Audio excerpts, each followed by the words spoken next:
I'm Chloe Vance, 31 years old, and 7 weeks ago, I trusted my mother and sister with $10 million in cash, the final piece in my dream to reclaim our family estate. By morning, they vanished. Along with the money, they left nothing but a note. Thanks for the investment. I thought I'd lost everything, my legacy, my career, even the man I loved. But last week, I got a call in the middle of the night, and what I learned flipped the entire story upside down. Let's just say, my mother and sister are in Venice right now, sipping champagne and spending a fortune they don't know is fake. Before I share exactly how I turned the tables, let me know where you're watching from. And if you've ever been betrayed by someone you loved, hit like and subscribe, because this story might be the closure you've been waiting for. Growing up in Savannah, our family lived in the elegant shadow of what once was. Vance Hall, our ancestral home, stood empty, a monument to a forgotten grandeur. My mother, Alara, spoke endlessly of Vance lineage and old Savannah families. But the truth was, our actual bank account was usually as dusty as the antique portraits she cherished. We weren't poor, not like some, but we were constantly living on the edge of appearances. My mother had inherited a small trust, but she bled it dry over the years, maintaining a facade of prosperity, charity galas, expensive but rarely used memberships, and a relentless pursuit of social validation. She'd dabble in speculative investments, always chasing the big win that would restore our rightful place, but they inevitably turned into unfortunate setbacks. I, on the other hand, was always drawn to tangibles, to building. While other kids dreamt of debutante balls, I was sketching blueprints. My determination wasn't just about success. It was about reclaiming our family's true legacy, not through faded names, but through tangible creation. My high school counselor, Mr. Henderson, once told me, "Chloe, you build like someone's trying to tear something down." And in a way, he was right. I was trying to rebuild. That drive earned me a full scholarship to a prestigious architecture program. I worked through college, sending money home when I could, even though Alara would often dismiss it with a wave of her hand saying, "Oh, darling, your talent is your true gift, not these petty finances." But I knew she always accepted it. My younger sister, Serena, was 5 years my junior and, well, less driven. She had an artistic temperament, flitting from one passion to another, painting, poetry, photography, but never committing to anything that required actual effort or discipline. Mom made endless excuses for her. Serena's spirit is too free for the mundane. But in truth, Serena was allergic to responsibility, and her artistic endeavors almost always ended in a financial emergency that I was expected to solve. Overdue studio rent, exotic art supplies, last-minute trips to find inspiration. I always sent money, often biting my tongue on the advice I knew she wouldn't take. There were moments, though, when I caught a flicker in Alara's eyes, a subtle tightening of her smile, when I spoke of a new project, a new client. I'd show her photos of my award-winning designs, and she'd say, "How wonderful, dear. Such a practical use of your talents. But will it ever truly replace Vance Hall?" She seemed proud on the surface, but I always felt like my success was a mirror reflecting her own unfulfilled aspirations, a subtle judgment rather than pure celebration. When Ethelred landed the Vance Hall project, I knew it was it. The chance to buy back and restore the family's historic estate, to give it a new purpose, a beacon of modern, sustainable design. It was a full-circle moment, and the payout was substantial. The owners, descendants of the family who bought it after our ancestors lost it, were eager for a quick, clean sale due to a complex estate issue. They'd specified a strong preference for a significant cash offer to streamline the process and beat out other interested buyers. It was a unique situation, requiring me to withdraw $10 million in physical currency. My fiancé, Ben, a grounded environmental engineer, was wary. "Chloe, this is risky," he'd said, running a hand through his dark hair, a gesture that signaled his deep concern. "A wire transfer is standard. Why cash?" "The sellers want certainty, Ben," I'd explained, holding his hand. "There are other bidders, and cash speaks volumes here. It's only for one night. I've hired Liam Maxwell's security firm. 2 armed guards will escort me from the bank to Mom's house, then to the closing." "Why Mom's safe? Why not a bank vault?" He'd pressed, his brow furrowed. "Her ancestral vault is practically impenetrable. I had it installed for her after a minor security scare last year," I'd replied, glossing over the fact that security scare really meant Alara had misplaced some of her antique jewelry, which later turned up in a pawn shop after Serena's urgent need for creative funding. I just told myself it was for her peace of mind. The day I walked into Coastal City Bank to withdraw that $10 million is etched in my memory. Mr. Davies, the private banking manager, looked like he'd seen a ghost. "Ms. Vance," he'd pleaded, tapping his pen nervously, "this amount in physical currency, it's highly unusual. It's approximately 22 pounds per million. You're talking about a significant logistical undertaking." I was firm.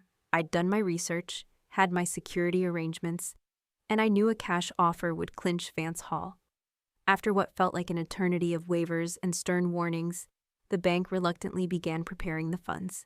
It took 3 business days to get that much cash.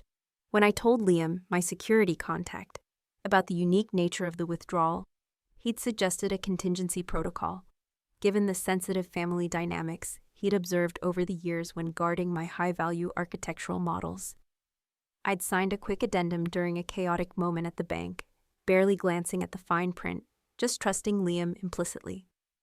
2 days later, Liam's 2 best men, Owen and Bryce, collected the 3 heavy duffel bags of cash from the bank. The drive to my mother's grand but slightly crumbling Georgian home was uneventful. Alara and Serena were both there, supposedly preparing for a garden club meeting. My mother's eyes widened at the sight of the armed guards carrying the bags inside. "Goodness, Chloe," she'd exclaimed. "Is all this really necessary?" $10 million isn't something to take lightly, Mom," I'd replied, directing them to the study where the vault was hidden behind a sliding mahogany bookcase. As Owen and Bryce carefully placed the money inside, I couldn't help but notice Alara and Serena hovering in the doorway, their eyes fixed on the bags with an unsettling intensity. At the time, I rationalized it as natural curiosity. Now I understand it was something far more calculating. After Owen and Bryce left, a strange tension filled the house. Alara busied herself in the kitchen with unusual enthusiasm, while Serena peppered me with questions about Vance Hall, its location, the price, and whether I planned to install a similar vault. During dinner, Alara asked questions she'd never shown interest in. "So this money," she'd said, swirling her iced tea, "it's all in cash, not checks or anything?" "Yes, all cash. Mostly large denominations," I'd answered. "And the bank just lets you walk out with that much?" Serena had asked, her voice a pitch higher than usual. Later that evening, Alara took a long phone call in her bedroom, door closed. When she returned, her cheeks were flushed. "Everything okay?" I'd asked. "Oh, just a neighbor, darling, confirming a social engagement," she'd said, not quite meeting my eyes. I slept in my old bedroom that night, the grand 4-poster bed feeling strangely uncomfortable. Around midnight, I thought I heard whispers in the hallway, but dismissed it as my imagination. Had I known it would be the last normal night of my life, I might have paid more attention to the unsettling quiet, the unusual interest in the money, the secret phone calls. Instead, exhausted from the stress of the withdrawal and the upcoming purchase, I fell into a deep sleep, completely unaware of what morning would bring. The next morning, I woke to sunlight streaming through the tall windows. The house was unusually quiet. No sounds from Alara's kitchen, no Serena humming a show tune. An uneasy feeling began to creep over me. I walked to the study, the mahogany bookcase ajar. I slid it open. The vault door stood wide open, its contents gone.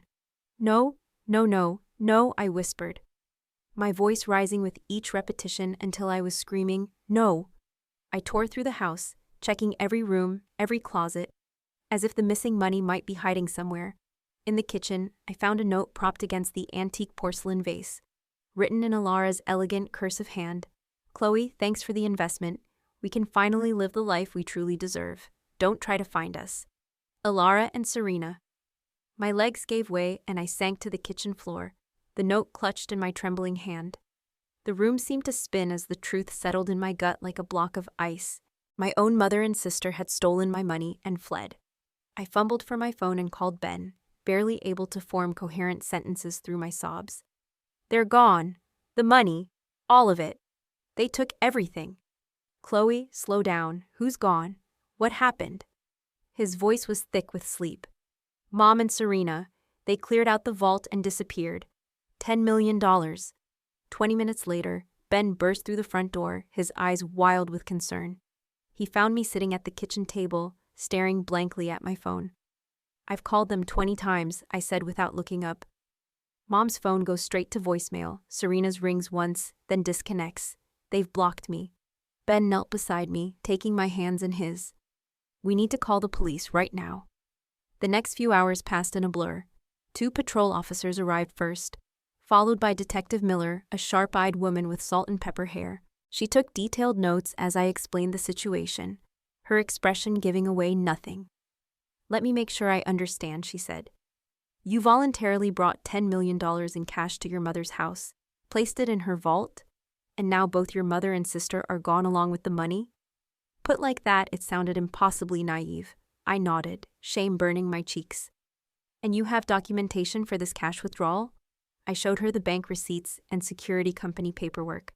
She photographed each one, then asked, "Do you have reason to believe they were planning this? Any unusual behavior recently?" "Nothing concrete," I admitted. "They seemed interested in the money, but that's natural, isn't it? $10 million in cash isn't something you see every day." Detective Miller's expression softened slightly.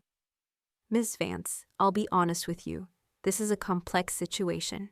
Because you willingly brought the money to your mother's house and placed it in her safe, it could potentially be argued this was a gift, or a family financial arrangement gone wrong." "A gift? I was buying Vance Hall. They knew that. This was theft." "I understand and will investigate thoroughly, but you should prepare yourself. Family matters involving money can be challenging from a legal perspective." After the detective left, promising to put out an alert, Ben held me as I alternated between sobbing and rage. "Who does this?" I kept asking. "What kind of mother steals from her own daughter?" My phone chimed with a text message from an unknown number.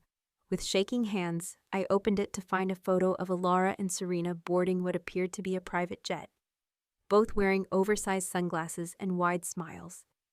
The message read, "Always wanted to fly private. Thanks for making it possible." 5 minutes later, a voicemail notification appeared. It was from Serena, likely using a burner phone. "Hey, sis." Her voice dripped with false sweetness. "Bet you're freaking out right now. Well, get over it. You've had everything handed to you your whole life, while Mom sacrificed everything, maintaining that pristine Vance image. All those years of watching you succeed, building your fancy structures, while we struggled to keep up appearances. That money is our turn. You can make another $10 million with your big brain, but this is our only chance. Don't bother looking for us. By the time you hear this, we'll be in a country with no extradition treaty. Love you." The casual cruelty of her words felt like physical blows. Had I really been handed everything? I'd worked myself to exhaustion for years, taken enormous risks with Ethelred, and always shared my success with them. I'd bought Alara a new car, covered her investment losses, helped Serena countless times when she was in financial trouble. "They planned this," I whispered, the realization dawning. This wasn't opportunistic. They saw the news about the Vance Hall project months ago and started planning then. Ben paced the living room. "We should call Detective Miller back. Tell her about the text and voicemail." I nodded numbly, still trying to process the magnitude of the betrayal. My own mother and sister. The people I'd trusted most in the world. The people I thought would always have my back. They'd seen my success not as something to celebrate, but as something to exploit. As Ben called the detective, another terrible thought struck me. Vance Hall, the purchase that was supposed to happen today, I was now short $10 million, with no way to replace it in time. The life I'd worked so hard to build was crumbling around me, and the worst part was that the people who destroyed it were the very ones I'd tried hardest to lift up along the way. The following days blurred together in a haze of police interviews, lawyer consultations, and sleepless nights. Detective Miller became a constant presence, her compassionate professionalism offering a small anchor in the storm my life had become. "We've confirmed they left on a private charter to the Caribbean," she informed me, 3 days after the theft, sitting across from me at my kitchen table. "From there, we believe they took another flight, but we're still tracing that movement." "How did they even arrange a private plane?" I asked, cradling a cup of coffee I couldn't taste. "Your sister contacted a charter service 2 weeks ago. They paid cash, presumably some of your money, and used fake identification. Very methodical." She hesitated before adding, This level of planning suggests they may have had help. What kind of help? We're looking into some connections your mother appears to have made recently. There's evidence she was in contact with individuals known to facilitate this type of disappearance, and ironically, to deal in stolen art and antiques. The implication hit me like a physical blow. You're saying my mother was talking to criminals, planning this? Detective Miller's expression remained neutral. We found searches on her computer for countries without extradition treaties dating back 3 months. There were also encrypted email exchanges. We're still working to decode them. It felt like discovering a stranger had been living in my mother's skin. The woman who'd lectured me about the sanctity of Vance's integrity had been plotting a multi-million-dollar theft for months. What about relatives? Could they be staying with family somewhere? Detective Miller asked. I shook my head. Ilara has a distant cousin in Europe, but they haven't spoken in years after some falling out over an inheritance. Serena mentioned an old art school friend in South America once, but I've never met them. The detective made a note. We'll look into both. Even estranged family can become attractive when there's money involved. After she left, I called attorney Dawson, the family lawyer who'd handled my company's contracts and my personal affairs for years. His response to the situation was blunt. Chloe, this is theft, plain and simple, he stated firmly when we met in his downtown office. The documentation from the bank clearly establishes the money was yours, withdrawn for a specific purpose. Your mother had no rightful claim to it. Detective Miller mentioned it might be complicated because I put it in Ilara's vault willingly, I said. Attorney Dawson removed his glasses, pinching the bridge of his nose. It complicates things, yes, but doesn't change the fundamental nature of the crime. However, pursuing this internationally will be challenging. We need to file emergency motions, contact authorities in likely destination countries, and freeze any accounts they might transfer the money into. How long will all that take? His expression told me what I didn't want to hear. Weeks at minimum, possibly months, and even then, success isn't guaranteed, especially if they've planned as carefully as it appears. I left his office with a growing sense of dread. The legal process would be lengthy, expensive, and might ultimately prove fruitless. Meanwhile, my mother and sister were free, spending my money with abandon. The emotional toll was becoming unbearable.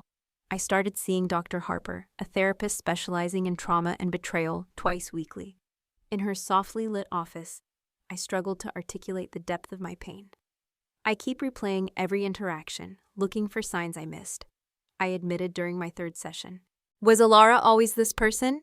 Did she always resent me? Was every I love you just part of a long con? Dr. Harper leaned forward slightly. The human mind isn't designed to process betrayal of this magnitude, especially from those we've categorized as safe people. It challenges our entire understanding of reality. I trusted them completely, I whispered. I would have given them anything they asked for. Why steal from me? Some people develop distorted thinking patterns around money and fairness. They may have created a narrative where they deserve this, where taking was justified because of perceived imbalances. It doesn't make it true, and it certainly doesn't make it right. These sessions helped, but only marginally. Nightmares plagued my sleep, dreams where I chased my mother and sister through endless airport terminals, always a few steps behind. I'd wake gasping, drenched in sweat, reaching for Ben only to find his side of the bed empty.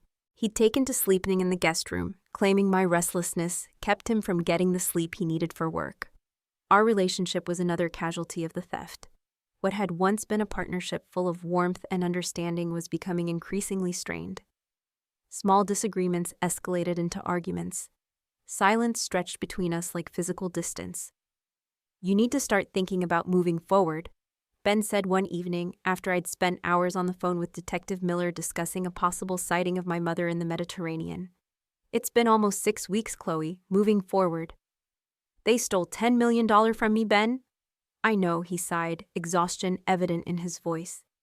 But you're letting this consume you. You've barely left the apartment. You're not sleeping. You're not eating properly. You turned down that major project because you can't focus on work right now. That's exactly my point. Your entire life has become about finding them. There's more to you than this situation, Chloe. I couldn't make him understand that this wasn't just about the money. It was about the complete shattering of my reality. Every childhood memory was now tainted. Every sacrifice my mother had supposedly made for me called into question. Meanwhile, the investigation continued to uncover disturbing details. Alara had apparently been maintaining a secret ledger for years, one I knew nothing about. In it, Detective Miller found communications with Serena dating back 18 months, discussing what they called the True Legacy Plan. There were references to secret property liens on old Vance family land parcels, long-hidden debts from disastrous speculative art acquisitions Alara had made without anyone's knowledge. Bank records showed she had taken out multiple high-interest loans, presumably to cover these losses, desperately trying to maintain the illusion of family wealth. Most disturbing was a hidden journal Detective Miller found secreted away in a false bottom of Alara's old writing desk. It contained detailed notes on Ethelred's acquisition of the Vance Hall project, articles about my success meticulously annotated in my mother's handwriting, and a list titled Chloe's Weaknesses. At the top of that list, blind trust in family legacy, and lower down, desire to reclaim what was lost. Each discovery was another knife twisting in an already fatal wound. The mother I thought I knew, the woman who'd spoken so lovingly of our heritage, who'd beamed with pride at my architecture awards, was a carefully constructed fiction. Or perhaps worse, she had once been that person, but somewhere along the way, resentment and greed had corroded whatever love she'd felt for me, leaving behind only calculation and opportunity. As the investigation stretched into its 7th week, the practical ramifications of the theft became increasingly difficult to ignore. The sellers of Vance Hall had accepted another offer. The financial advisors I'd arranged to help manage my newfound wealth were asking uncomfortable questions about the missing funds. Rumors were circulating in the architecture community about my judgment and stability. My life was unraveling thread by thread, and I couldn't see how to stop it. 7 weeks after the theft, I sat in Detective Miller's office, the now familiar space doing nothing to soften the blow of her latest update. The authorities in Monaco found the luxury yacht they were renting, but they checked out 3 days ago, she explained, sliding photos across her desk. They've changed their appearances.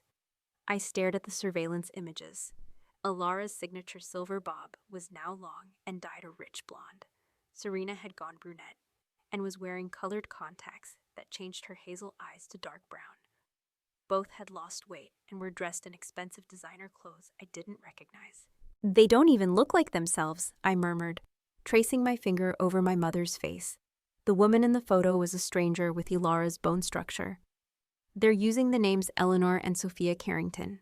We believe they purchased these identities on the dark web. They're elaborate forgeries with digital fingerprints going back several years. How is that even possible? Detective Miller leaned back in her chair. With enough money, unfortunately, almost anything is possible. The network they're working with specializes in this type of identity transformation. They create paper trails, digital footprints, even social media histories. So you're saying they could be anyone, anywhere, and we'd have no way of knowing? Not exactly. These identities were discovered because we knew to look for them. But yes, they're making tracking them significantly more difficult. I left the police station feeling hollowed out. The investigation was ongoing, but every lead seemed to dissolve into nothing. My mother and sister were professional ghosts now, slipping through international jurisdictions with their new identities and seemingly limitless funds. When I returned to my apartment, I found 3 voice messages waiting. The first was from Attorney Dawson, with an update on the international legal filings. The second was from the real estate agent who'd been helping me find a new space for Ethelred, checking if I wanted to view a property that had just come on the market. The third was from Marcus Thorne, a potential major client I'd been in talks with before the theft. His message was polite but clear. Given the recent, complications in your personal situation, Chloe, I think it's best if we put our discussions on hold for now. Call me when things settle down. It wasn't the first professional opportunity that had evaporated since news of the theft broke. A feature in Architectural Digest had been quietly canceled. Speaking engagements were being rescheduled. Former colleagues who'd been eager to discuss potential collaborations suddenly had full calendars. The design world, for all its talk of innovation, was deeply conservative when it came to personal instability. No one wanted to align themselves with someone whose judgment was so publicly called into question. After all, if I couldn't protect my own assets from my family, how could I be trusted with investor money or sensitive industry partnerships? The breaking point came that evening when Ben returned from work. his expression carefully neutral as he set his laptop bag on the counter. "I got a call from Detective Miller today," he said. "She wanted to know if I'd heard anything from your mother or sister." "And had you?" The question came out sharper than I intended. His face hardened. "Of course not. But the fact that you'd even ask that says everything about where we are right now." "Where we are?" "Yes, Chloe, where we are." He gestured between us. "You don't sleep, you barely eat, you spend every waking moment either talking to the detective or that lawyer or scrolling through international banking regulations. When was the last time we had a conversation that wasn't about the theft?" I tried to remember but couldn't. The theft had become my whole world. The pursuit of justice, my only purpose. "They stole $10 million, Ben. What am I supposed to do, just let it go?" "No, but you need to find a way to live while you're dealing with this. It's been 7 weeks, and you're still in exactly the same place emotionally as you were the day it happened. That's not fair." "What's not fair is watching the woman I love disappear into this black hole of obsession and being completely powerless to help her." His voice cracked slightly. "I've tried to be patient, I've tried to be supportive, but you're not letting me in, Chloe. You're shutting down every attempt I make to connect with you." I felt defensive anger rising. "So this is my fault? I'm the victim here." "Yes, you are. But you're using that as an excuse to push away everyone who cares about you. Your friends have stopped calling because you never return their messages. You've turned down every invitation to get out of this apartment. And when I try to talk about anything other than the theft, you shut down or find a way to circle back to it." Deep down, I knew he was right, but admitting it felt like another surrender, another loss I couldn't afford. "What do you want from me?" I asked, my voice small. Ben ran a hand through his hair. "I want you to decide if there's room in your life for anything besides this pursuit, because right now it doesn't feel like there is. Are you giving me an ultimatum?" "I'm asking for honesty, Chloe. Can you see a future beyond this? Can you imagine a day when you're not consumed by finding them?" I opened my mouth to say yes, to promise him I could move forward, but the words wouldn't come. The truth was, I couldn't imagine it. The betrayal had become my identity. The pursuit had become my purpose. "I think I need some space," Ben finally said into the silence. "I'm going to stay with my brother for a while. When you're ready to have a life again, a real life, not this holding pattern, call me." He packed a bag while I sat motionless on the couch, unable to find the words to make him stay, unsure if I even wanted to. When the door closed behind him, the apartment felt impossibly empty. I spent that night alone staring at the ceiling, replaying every moment of the past 7 weeks, then expanding backward, examining my entire relationship with Alara and Serena through this new, tainted lens.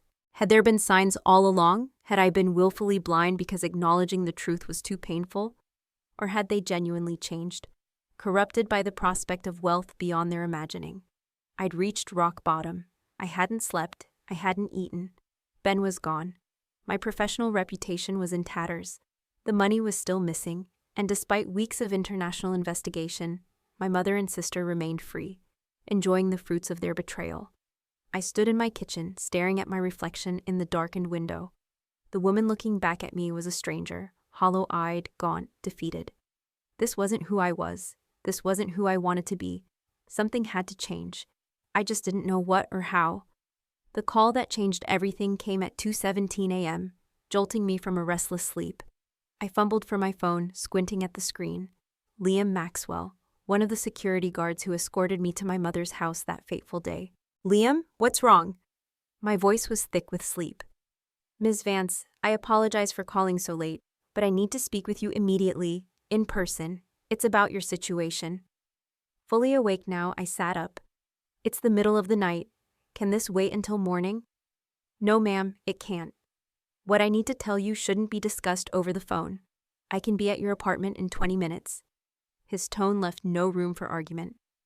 "All right, I'll be here." Exactly 19 minutes later, my doorbell rang. Liam stood in the hallway, still wearing his security company polo shirt, his expression grave.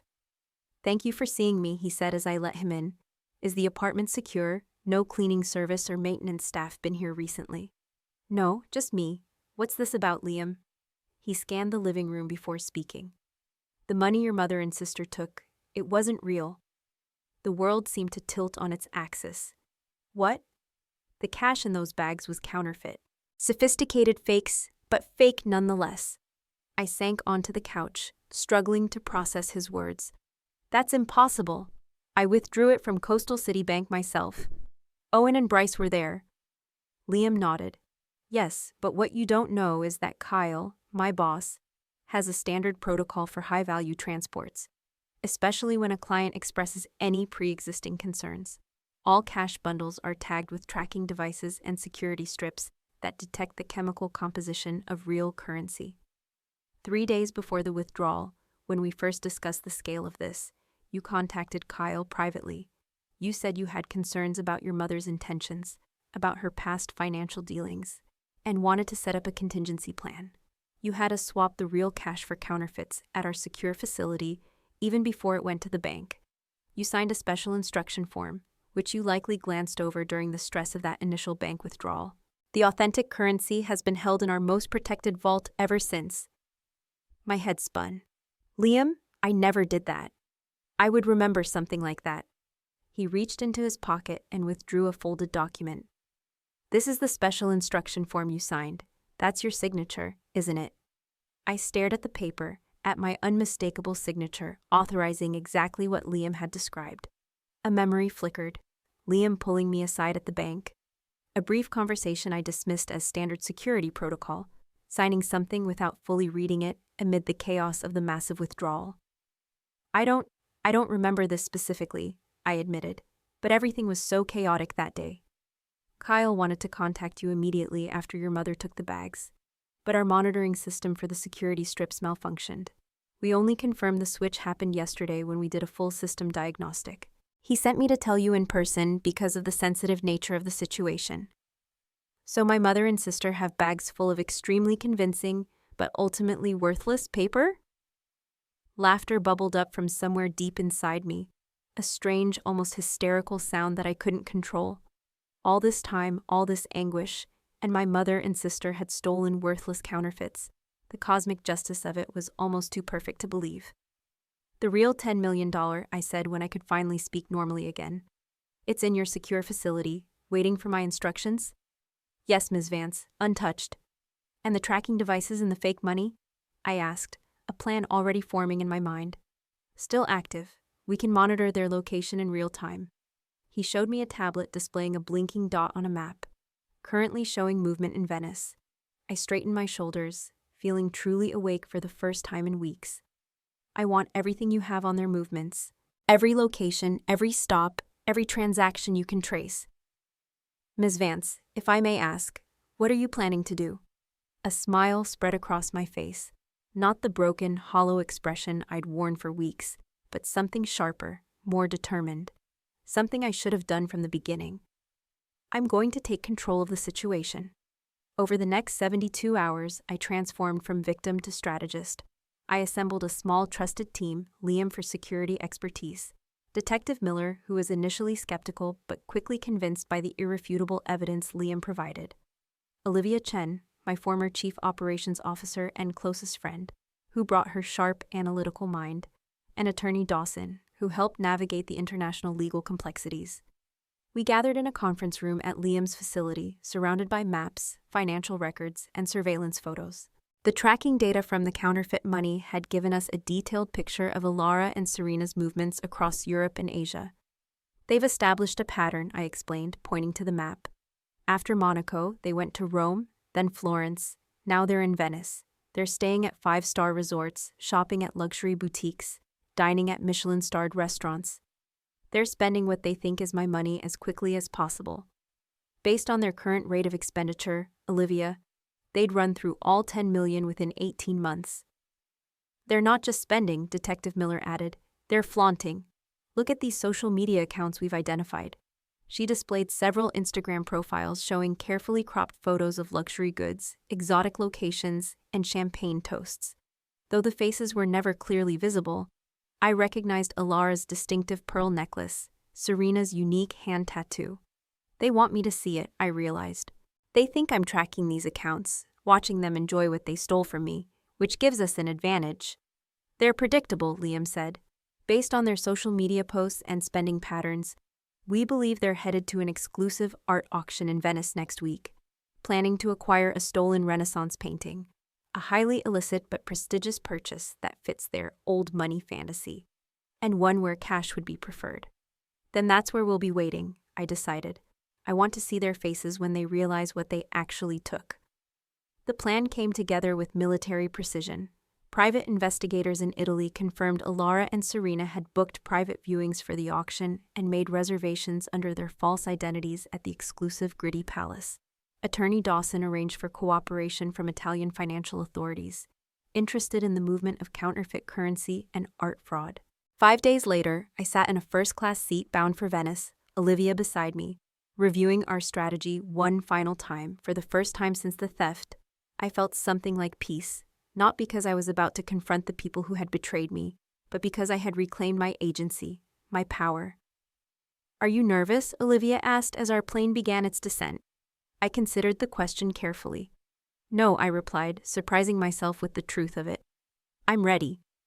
Venice greeted us with unseasonably warm sunshine and clear blue skies, as if the universe itself approved of what was about to unfold.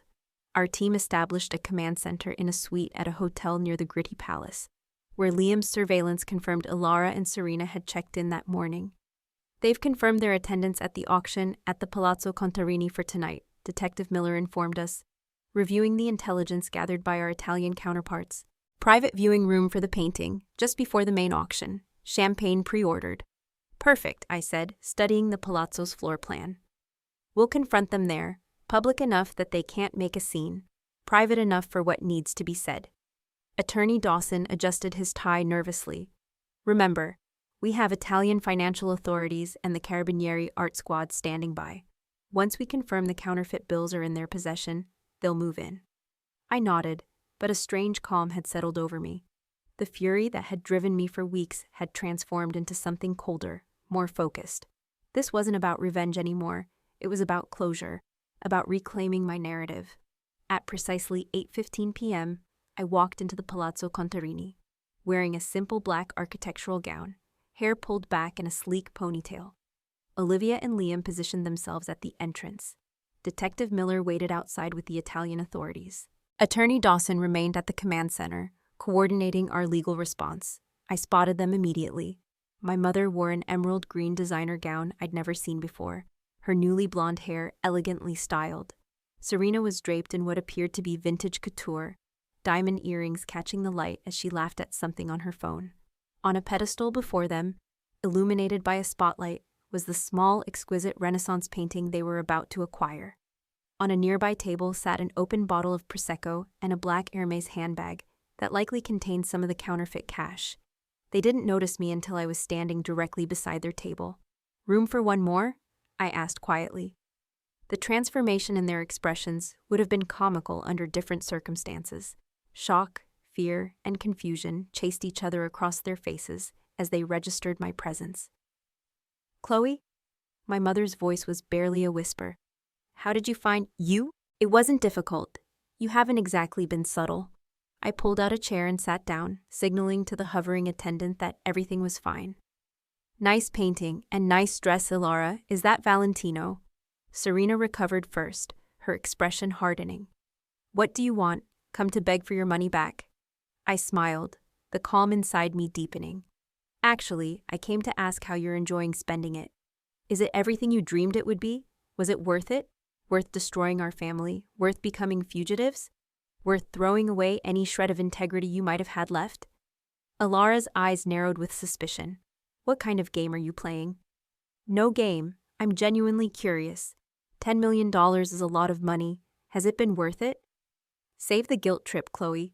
Serena laughed, though it sounded forced. "You can make another $10 million with your precious company. This was our only chance at the life we deserve." "The life you deserve?" I repeated thoughtfully. "And what exactly do you think that is?" "Freedom," Alara said, finding her voice. "Freedom from struggling, from always being one emergency away from disaster, from watching you succeed while you what? Lived in the house I owned, accepted the monthly allowance I provided, called me every time you needed money for another self-inflicted crisis?" The words came out sharper than I intended, and I took a breath, centering myself. But that's not really why I'm here. I reached for Serena's handbag, ignoring her protest as I opened it and removed a stack of bills. Do you know what's special about high-denomination currency like this? They exchanged confused glances. They're rare enough that most people have never handled one, which makes them perfect for counterfeiting, if you know what you're doing. I held the stack up to the light, showing them the watermark. High-quality fakes, almost impossible to detect without special equipment. The blood drained from my mother's face. What are you talking about? The money you stole, it's fake. Every single bill, worthless. Serena snatched the stack from my hand. You're lying. We've been spending it for weeks. Small amounts, in tourist areas where cashiers don't look too closely, or at luxury stores, where they were distracted by your apparent wealth. But try depositing a significant sum in a bank. Try purchasing property or a Renaissance masterpiece. It won't work. Alara's hands trembled as she reached for her wine glass. I don't believe you. We took it from the vault. The real money never left the security company's vault. It's still there, all $10 million, waiting for me to use it as intended. That's impossible, Serena hissed. We took it from the safe ourselves. Yes, I leaned forward. Did you really think I'd leave that much cash unsecured without a backup plan? I knew something was wrong. I didn't want to believe it was you, but I protected myself anyway. The truth of my words registered in their expressions. Dawning horror mixed with disbelief. Serena began frantically rifling through her bag, examining the bills more closely. Even if that's true, Alara said, her voice unsteady, you can't prove we took it. It would be your word against ours. That might have been true, except for the tracking devices embedded in the counterfeit bills, devices that have been recording your movements across 3 continents. I gestured subtly toward the entrance, where Detective Miller now stood with 2 Italian officers from the Financial Crimes Division and the Carabinieri Art Squad. The authorities know exactly where you've been and what you've done. Serena's face crumpled. You set us up. No, I corrected her gently. You set yourselves up. The moment you decided to steal from me. What followed was surprisingly anticlimactic. The Italian officers approached quietly, discreetly showing their badges and requesting that we all come with them. Alara and Serena were separated for questioning. Their hotel rooms were searched, revealing nearly $7 million in counterfeit bills they hadn't yet spent. In a sterile interview room at the Milan Financial Crimes Division, I sat across from my mother for what I knew would be the last time. Her designer dress looked out of place against the institutional furniture, her carefully applied makeup smudged from crying. Why? I asked simply. I gave you everything you ever asked for. What made you think you deserved it all? She wouldn't meet my eyes. You make it sound so simple. It is simple, Mom. You're my mother. I loved you. I trusted you. And you had everything. The words burst from her like they'd been held back for years. Everything always came so easily to you. Good grades, scholarships, success. Do you know what it's like to watch your child surpass you in every possible way? To become the charity case in your daughter's perfect life? To see Vance Hall bought back by your daughter, not because of family legacy, but her practical architectural skills? It was humiliating. I never saw you that way. I wanted to share my success with you, with both of you, on your terms. On your terms, she countered bitterly. Your money, your rules, your constant judgment about how we lived our lives. I considered this, wondering if there was truth in her perception I hadn't recognized. Maybe there were times I was controlling with the help I offered. But stealing from me? Planning it for months? That's not a response to controlling behavior. That's something much darker. She had no answer for that. In another room, Serena was more forthcoming with Detective Miller, perhaps hoping for leniency. She detailed how Alara had first proposed the idea, after learning about my acquisition of Vance Hall, how they had researched ways to disappear with large sums of money, practiced opening the vault when I visited, and carefully cultivated their cover story. The legal proceedings were complex and spanned multiple jurisdictions. In the end, both faced charges for theft, possession of counterfeit currency, and fraud. My mother received a 5-year sentence, Serena 3 years, with possibility of parole after 18 months. The question of whether to press charges had been agonizing. Attorney Dawson and Detective Miller both advised that I should arguing that without consequences, they might target someone else in the future. In the end, I agreed, though I declined to provide victim impact statements that might have lengthened their sentences. "They've lost everything that matters," I told Attorney Dawson as we finalized the paperwork. "Their freedom, their relationship with me, their credibility. That's punishment enough." 3 months after the confrontation in Venice, I finally completed the purchase of Vance Hall. Not merely the historic estate I'd originally coveted, but a symbol. It had fewer grand rooms than I imagined, but endless character, wraparound verandas perfect for morning coffee, and a sense of deep, earned security. It would no longer be just a personal residence, but the new home for Ethelred, featuring a dedicated wing for emerging architects, focused on sustainable design, a place to build and teach. Ben had returned after our confrontation in Venice, his pride in how I'd handled the situation, rekindling what had dimmed between us. We were rebuilding slowly, with regular date nights, and a standing appointment with a couples therapist, who was helping us process the trauma of the past months. "You know what's ironic?" I said to him one evening as we sat on the veranda swing at Vance Hall, watching the sunset paint the sky in shades of pink and gold. If they just asked, I would have given them money, not 10 million, but enough to change their lives for the better. Ben's arm tightened around my shoulders. "Some people can't ask. Taking feels like power to them, especially when asking would mean acknowledging you had something they needed." "I'm not sure I'll ever understand it completely," I admitted, "but I'm learning to live with the questions, and I am." The nightmares had subsided. I'd returned to work, launching a new initiative within Ethelred focused on pro bono sustainable community projects, leveraging my technical expertise without the all-consuming pressure of just chasing profit. I'd reconnected with friends neglected during my obsessive pursuit, and found unexpected strength in vulnerability as I shared my story. Perhaps most importantly, I'd learned to trust again, cautiously, wisely, but genuinely. The betrayal had not defined me, merely informed who I would become next. "You know," Ben said, breaking the comfortable silence between us, "most people would have been destroyed by what happened to you, but you turned it around. You're stronger now than you were before." I considered this, watching the last rays of sunlight disappear beyond the horizon. "Not stronger," I corrected gently, "just more myself. More certain of what matters." What mattered, I discovered, wasn't the money or even the justice I'd obtained. It was the capacity to face betrayal without becoming bitter, to seek truth without losing compassion, to rebuild without forgetting the lessons of what had been broken. As darkness settled around us, I found myself genuinely grateful, not for what had happened, but for what it had revealed. My own resilience, the loyalty of those who had stood beside me, and the profound understanding that while trust could be shattered, it could also be rebuilt, stronger and wiser than before. I've shared this story not to satisfy anyone's curiosity about family drama or financial crime, but because I know many of you have experienced betrayal in your own lives. Maybe not on this scale, but painful nonetheless. If my experience offers any comfort or wisdom, it's this. Betrayal tells you everything about the betrayer and nothing about your worth. Have you ever experienced a betrayal that ultimately made you stronger? Share your story in the comments below. And if this resonated with you, please like and subscribe to join our community of resilient survivors. Remember, sometimes the greatest plot twists in our lives lead to the most beautiful rewritings of our stories.